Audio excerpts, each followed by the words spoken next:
আজকে রান্না করে নেব সম্পূর্ণ নিরামিষ ওলের ডালনা। ওলটা ভালো করে ছাড়িয়ে নেব, নিয়ে ওলটাকে কেটে নেব আর তার সঙ্গে দেবো একটু আলুটাও কেটে নেব। ওল আর আলুটা আমি ঠিক এরকম ডুমো ডুমো করে কেটে নিয়েছি। দিয়ে দিয়েছি সামান্য একটু সরষের তেল, 5 ফোড়ন, শুকনো লঙ্কা আর তেজপাতাটা ফোড়নে দিয়ে দিলাম। ফোড়নটা ভালো মতো ভাজা হয়ে গেছে। এবারে আলু আর ওলটা একটু ভাপিয়ে নিয়েছি, সামান্য একটু হলুদ দিয়ে আলু আর ওলটা ভাপিয়ে নিয়েছিলাম।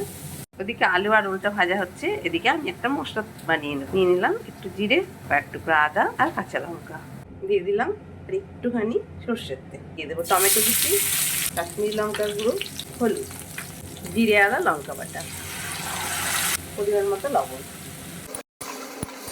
মশলাটা যখন এই অবস্থায় এসেছে, এবারে দিয়ে দিচ্ছি আলু আর ওলটা যে ভেজে নিয়েছিলাম, ওল আর আলুটা। মশলাটা দিয়ে এটাও ভালো করে নাড়াচাড়া করে নেব। আলু আর ওলটা ভালো করে কষিয়ে নিয়েছি। এবার একটু জল গরম করে রেখেছি, জলটা দিয়ে দিলাম, সামান্য একটু চিনি। ওলের ডালনাটা ঠিক এরকম একটু ঝোল ঝোল রেখেছি, এই ঝোলটা পরে বসে যাবে। একটু বড়ি ভেজে নিয়েছি, বড়িটা দিয়ে দিলাম। দিয়ে দিচ্ছি সামান্য একটু গরম মশলার গুঁড়ো আর ঘি।